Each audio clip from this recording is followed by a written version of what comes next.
नमस्कार, न्यूज 18 मध्य प्रदेश छत्तीसगढ़ देख रहे हैं आप। मैं हूं आपके साथ प्रशांत कटारे और बुलेटिन की शुरुआत बड़ी खबर से, खबर दंतेवाड़ा से, जहां बारिश में भी नक्सलियों का तांडव जारी है। बेरहमी से 25 ग्रामीणों की नक्सलियों ने पिटाई कर दी है। दहशत में हॉस्पिटल नहीं जा रहे हैं अब ग्रामीण। कटे कल्याण थाना क्षेत्र के चिकपाल गांव का ये मामला बताया जा रहा है, जहां पर 2 दर्जन से ज्यादा ग्रामीणों की बुरी तरह से पिटाई की गई है। नक्सलियों ने बेरहमी से पीटा है ग्रामीणों को, और इसके बाद खौफ इतना है, डर इतना है कि जो ग्रामीण हैं, गांव वाले हैं, वो अस्पताल भी नहीं जा रहे हैं। अब्दुल हमारे साथ जुड़ गए हैं जानकारी के साथ। अब्दुल, क्या वजह रही इस तांडव के पीछे? क्यों ग्रामीणों को पीटा नक्सलियों ने? जी हाँ प्रशांत, ये जो इलाका है कटे कल्याण थाना क्षेत्र का चिकपाल, यहाँ नक्सली इलाका हुआ करता था, लेकिन यहाँ पुलिस ने मारजूम में एक नया पुलिस का कैंप बनाया है और उसके बाद से यहाँ से लगातार नक्सली जो है समर्पण कर रहे हैं। अब तक 2 महीने में 52 नक्सलियों ने उन क्षेत्रों से समर्पण किया है। नक्सली कहीं ना कहीं इसी बात का विरोध जता रहे हैं कि जो मुख्य धारा में वापस लौट रहे हैं, उसके लिए इनकी निर्मम यहाँ पिटाई की गई है।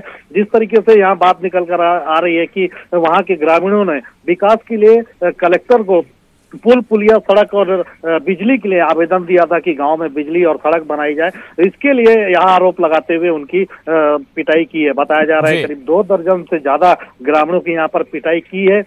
हालांकि पुलिस को इसकी जानकारी मिल चुकी है, पुलिस ने एम्बुलेंस भी भेजा, लेकिन ग्रामीण आने को तैयार नहीं हो रहे हैं। वजह है नक्सली दहशत की, फिर नक्सली रात को पहुंचेंगे और इनकी पिटाई करेंगे। हालांकि पुलिस सुरक्षा के व्यापक प्रबंध कर रही है ताकि इन ग्रामीणों को कोई नुकसान ना पहुंच सके। जी प्रशांत। जी, यानी कि ये एक बड़ी वजह है कि नक्सली यहाँ पर खुद बैकफुट पर हैं, या फिर नक्सलियों का साथ उनके साथी ही छोड़ रहे हैं, कमजोर लगातार हो रहे हैं नक्सली। जी हाँ बिल्कुल, नक्सली बौखलाहट में अपनी उपस्थिति दर्ज करवाने के लिए इस तरीके की वारदातों को अंजाम दे रहे हैं। अपने ही ग्रामीणों को यहाँ पर निर्मम पिटाई कर रहे हैं। जिस तरीके से पुलिस ने हालांकि 2 से 3 ग्रामीणों को यहाँ पर जबरदस्ती अस्पताल पहुंचाया, जिनका इलाज जिला अस्पताल में चल रहा है, और उन्होंने इस बात का खुलासा किया है कि करीब 25 ग्रामीणों को कल देर रात नक्सलियों ने यहाँ पर जमकर धुलाई की। जिस तरीके से नक्सली लगातार दंतेवाड़ा जिले में बैकफुट पर हैं, लगातार समर्पण कर रहे हैं, उनकी गिरफ्तारियां हो रही है, इसी बौखलाहट का नतीजा है कि नक्सली अब ग्रामीणों पर अपना असर दिखा रहे हैं। जी बिल्कुल, यानी कि नक्सलियों के इस उग्र रूप की एक वजह यह भी है कि लगातार नक्सलियों के जो साथी हैं वो लगातार उन्हें छोड़ रहे हैं। अब अपनी दहशत कायम रखने के लिए नक्सली ये कोशिश लगातार कर रहे हैं, और इस एवज में ग्रामीणों को पीटा भी जा रहा है, बुरी तरह से उनकी पिटाई भी की जा रही है। हालांकि ये जरूर है कि इस तरह की हरकत से नक्सलियों का विरोध क्षेत्र में और बढ़ेगा। शुक्रिया अब्दुल हमीद, आपका इस पूरी जानकारी के लिए धन्यवाद। और अब अगली खबर का रुख करेंगे। प्रधानमंत्री नरेंद्र मोदी ने धोनी को एक भावुक चिट्ठी लिखी है। चिट्ठी में पीएम नरेंद्र मोदी ने माही के परिश्रम और त्याग की प्रशंसा की है। धोनी ने पीएम की इस चिट्ठी को ट्विटर पर शेयर किया है और शुभकामनाओं के लिए पीएम मोदी का आभार भी जताया है।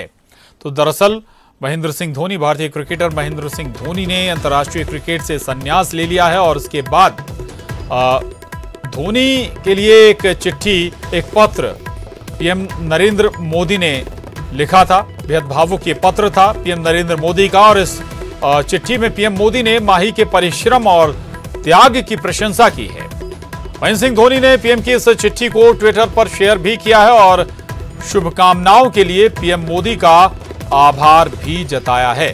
ये वो लेटर है, वो पत्र है जो पीएम नरेंद्र मोदी ने महेंद्र सिंह धोनी को लिखा था।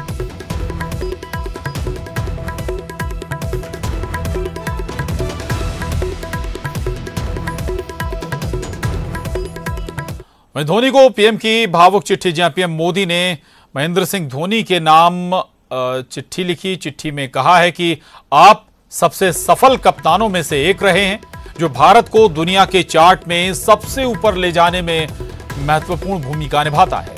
आपका नाम इतिहास में सबसे महान क्रिकेट कप्तान और दुनिया के सबसे महान बल्लेबाजों में से एक के रूप में गिना जाएगा। निश्चित रूप से सर्वश्रेष्ठ विकेटकीपर में से एक जिसे खेल ने देखा है। जहां से हम आते हैं तब तक कोई फर्क नहीं पड़ता, जब तक हम जानते हैं कि हम कहां हैं। ये वो भावना है जिससे आपने कई युवाओं को प्रेरित किया है। आपके कई यादगार ऑन फील्ड पल युवा पीढ़ी के साथ ही भारतीयों के लिए मिसाल हैं। मैं भारत के सशस्त्र बलों के प्रति आपके विशेष सहयोग का भी उल्लेख करना चाहता हूं। आप हमारी सेना के जवानों में सबसे खुश थे। उनके कल्याण के प्रति आपकी चिंता हमेशा उल्लेखनीय रही है। मुझे उम्मीद है कि साक्षी और जीवा को आपके साथ अधिक समय बिताने का मौका मिलेगा। मैं अपनी शुभकामनाएं उन्हें भी देता हूं, क्योंकि उनके बलिदान और समर्थन के बिना कुछ भी संभव नहीं होता। आपके भविष्य के प्रयासों के लिए आपको बहुत बहुत शुभकामनाएं।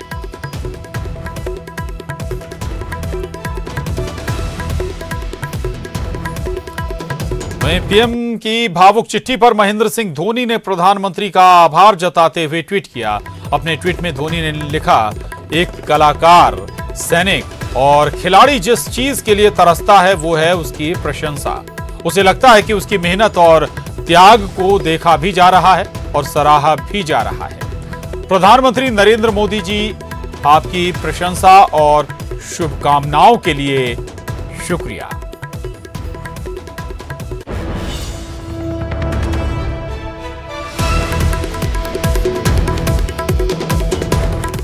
अगली खबर का रुख कर रहे हैं खबर गुना से, जहां वनकर्मी ने विभाग की पोल खोल दी है। मंच पर अधिकारियों के सामने खुलासा किया, वन माफिया से मिले हुए हैं कर्मचारी और अधिकारी। माफिया से जब्त लकड़ी को निजी तौर पर उपयोग करते हैं। रेंजर से शिकायत के बाद भी कोई कार्रवाई नहीं होती है। बीट गार्ड अभिषेक दंडोतिया ने यह बड़ा खुलासा किया है। अपने ही दफ्तर के अंदर की पोल खोल दी है। अभिषेक दंडोतिया ने बताया कि किसी भी तरह की कोई कार्रवाई होती नहीं। जो लकड़ी जब्त होती है वो लकड़ी, उस लकड़ी का निजी इस्तेमाल किया जाता है दफ्तर के लोगों के जरिए। उन अनियमितताओं का ही फल है सर, जो कटाई बढ़ रही है सर। विशेष रूप से जो वनरक्षक खुद हैं रेंज मकसूदनगढ़ में, वो मिले हुए हैं अपराधियों से। जैसे आपने अभी एक का जिक्र सुना था डोंगर भील का। डोंगर भील सालोठा सब रेंज में या जामनेर सब रेंज में बीट डोंगर पर है। वर्तमान रेंजर साहब को, इनसे पहले वाले रेंजर साहब को, उनसे पहले वाले रेंजर साहब को, सबको बता चुके हैं। उनको इस चीज की जानकारी है कि हाँ डोंगर भील ये काम कर रहा है। डोंगर भील वन विभाग की जमीन को, वन विभाग की जमीन नहीं रहने दे रहा। दूसरी चीज, एक वनरक्षक और है गोपाल मीना। गोपाल मीना वनरक्षक है बीट बड़ौदा पे मकसूदनगढ़ रेंज में और सब रेंज मकसूदनगढ़। वो सर अपराधियों के साथ मिल जाता है, सूचना देता है उनको। हम गश्ती पे बैठते हैं।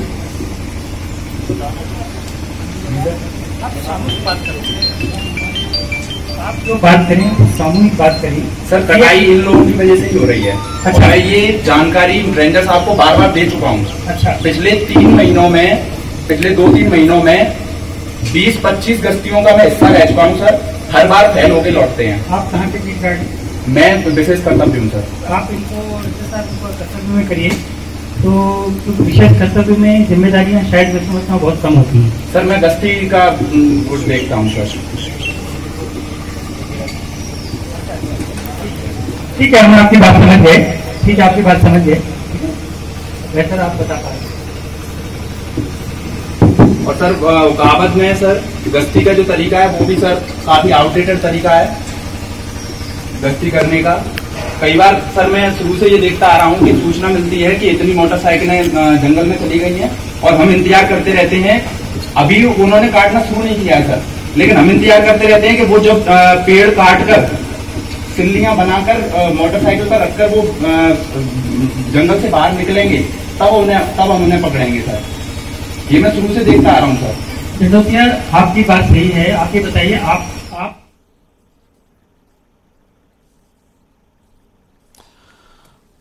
तो ये हकीकत या ये कहें कि पोल अपने ही विभाग की अभिषेक दंडोतिया खोलते हुए, बीट गार्ड हैं अभिषेक दंडोतिया और उन्होंने अपने तमाम आला अधिकारियों के सामने बहुत बेबाकी से बात रख दी है। विकास दीक्षित हमारे साथ जुड़ गए हैं और जानकारी के साथ गुना से। विकास, ये लगभग शायद हर किसी को मालूम होगा कि दफ्तर या जो विभाग है, विभाग के अंदर बहुत सारे ऐसे लोग होते हैं जो कई बार मिल जाते हैं माफियाओं से, लेकिन पर्दे के पीछे ही हमेशा ये चीजें रहती हैं। आज पर्दे के सामने आ गई हैं ये चीजें बहुत हद तक, तो हम ये मानकर चलें कि कुछ एक्शन भी होगा आने वाले दिनों में। देखिए प्रशांत, निश्चित रूप से जो बीट गार्ड ने यहाँ पर हिम्मत दिखाई है, अभिषेक दंडोतिया ने सार्वजनिक रूप से जो मंच पे बातें कही हैं, कहीं ना कहीं वो बातें एक काफी सच्चाई को दर्शाती हैं। काफी बड़ी बात उन्होंने की। उन्होंने कहा कि अपराधियों के साथ में जो साठगांठ है वन विभाग के कर्मचारियों के, अधिकारियों की, तो निश्चित रूप से उन्होंने बात तो कुछ हद तक सही कही है, लेकिन जिस मंच का उन्होंने उपयोग किया, उस मंच पर उस वक्त 2 जिलों के जो वरिष्ठ अधिकारी थे, डीएफओ रैंक के स्तर के अधिकारी थे, वो बैठे हुए थे। जंगल में जो लगातार कटाई हो रही है वनाधिकार पट्टों की आड़ में, लगातार जो वन भूमि पर लोग काबिज हो रहे हैं, इकोसिस्टम इसके कारण में पूरा प्रभावित हो रहा है। उसी को लेकर यहाँ पर आज संयुक्त बैठक रखी गई थी। लेकिन उस मंच पे जब सुझाव आमंत्रित किए गए तो वन कर्मी जो है अभिषेक दंडोतिया, उन्होंने जो बात यहाँ पर रखी, तो निश्चित रूप से वो बात जरूर सत्य की काफी करीबी है। लेकिन ये बातें जब वरिष्ठ स्तर पे की जाती हैं, ऐसे मंचों पे की जाती हैं, तो उसको डाइजेस्ट करना मुश्किल हो जाता है अधिकारियों को। इसकी बानगी उस वक्त देखी गई जब अभिषेक दंडोतिया ये बात कह रहे थे, तो वरिष्ठ अधिकारियों ने उनको बीच में टोका। उन्होंने बोला कि आप अपनी बात कीजिए, आप कैसे रुक सकते हैं, आप ये ना कहिए कि क्यों हो रहा है और कौन कौन इसमें लिप्त है। तो कहीं ना कहीं अपन जब बात करते हैं आगे कार्रवाई की, तो कार्रवाई के साथ साथ में हो सकता है कि अभिषेक दंडोतिया के खिलाफ में भी आगे वन विभाग कार्रवाई कर दे। ठीक बात है, बिल्कुल विकास। जो बात जिक्र हो रही थी कि लगभग दफ्तर के आला अधिकारियों को भी मालूम होता है, लेकिन हकीकत है सामने आना भी चाहिए, और अगर ऐसे में कोई एक्शन नहीं होता है तो फिर आला अधिकारी भी सवालों के घेरे में होंगे, दायरे में होंगे। शुक्रिया विकास आपका इस पूरी जानकारी के लिए। वक्त एक छोटे से ब्रेक का है, फौरन लौटेंगे।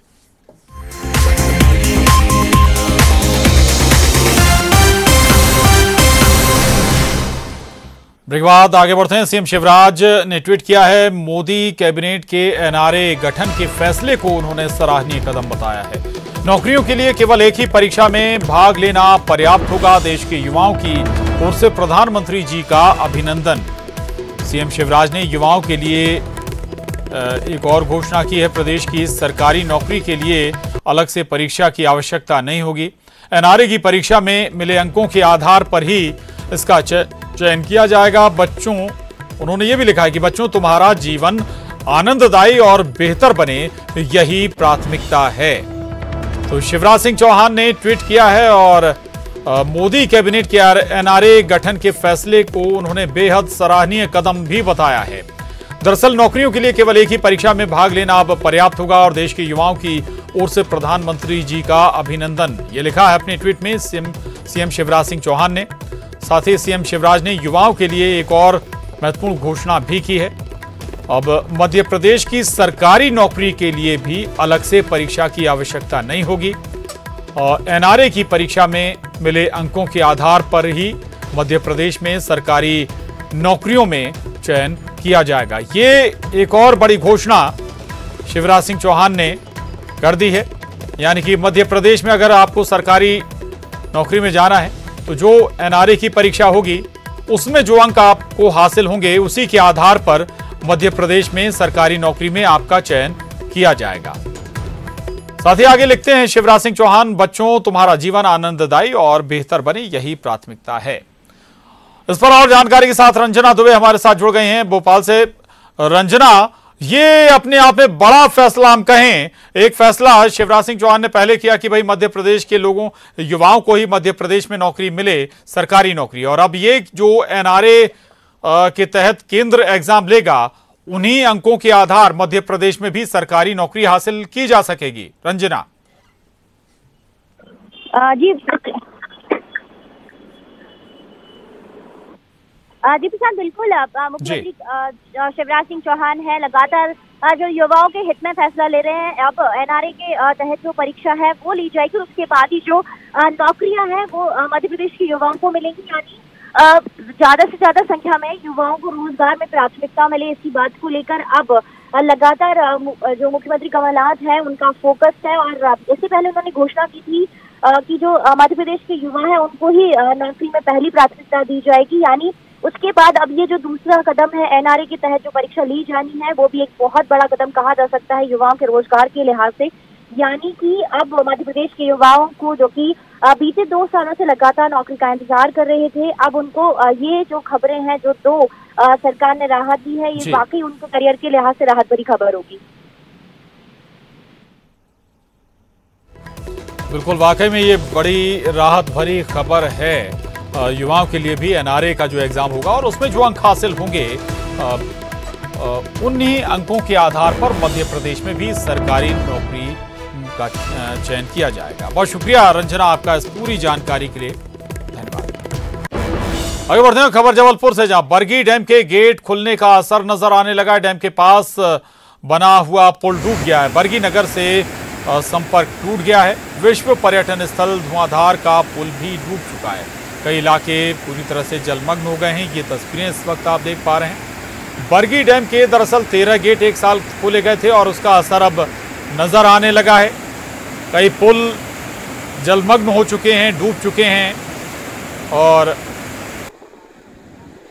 बरगी डैम के गेट खुलने का जो असर है वो बरगी नगर से संपर्क टूट गया है। विश्व पर्यटन स्थल धुआंधार का पुल भी डूब चुका है।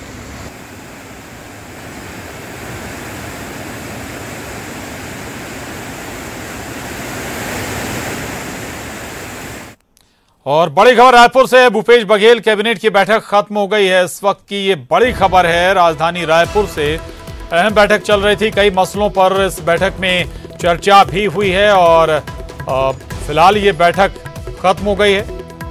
भूपेश मंत्रिमंडल की बैठक, भूपेश कैबिनेट की बैठक खत्म हो गई है। रायपुर में ये महत्वपूर्ण बैठक हुई है। कई मसलों पर चर्चा हुई है। जनहित से जुड़े मसलों पर विचार विमर्श किया गया है भूपेश बघेल कैबिनेट में। और हाल ही में ये कुछ ही देर पहले भूपेश बघेल कैबिनेट की बैठक खत्म हुई है। हालांकि कुछ देर बाद साफ हो जाएगा कि किन मसलों को लेकर क्या फैसला बैठक में लिया गया है, कैबिनेट में लिया गया है। तो रायपुर से यह बड़ी खबर है।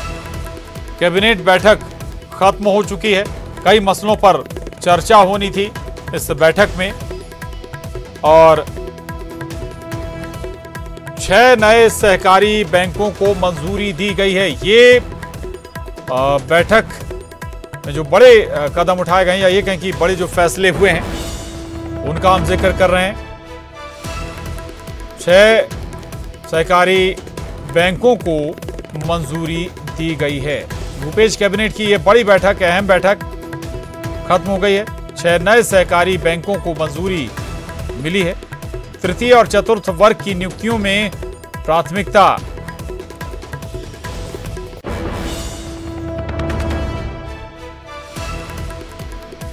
भूपेश कैबिनेट बैठक खत्म हो गई है और कैबिनेट में न केवल कई मसलों पर चर्चा हुई है, विचार विमर्श हुआ है, कुछ फैसले भी लिए गए हैं जिनमें महत्वपूर्ण फैसला 6 नए सहकारी बैंकों के लिए मंजूरी दे दी गई है और तृतीय और जो चतुर्थ वर्ग के नियुक्तियां होंगी उसमें स्थानीय लोगों को प्राथमिकता दी जाएगी। यानी कि स्थानीय लोगों को ही पहले कोशिश होगी कि पदों पर भर्ती की जाए।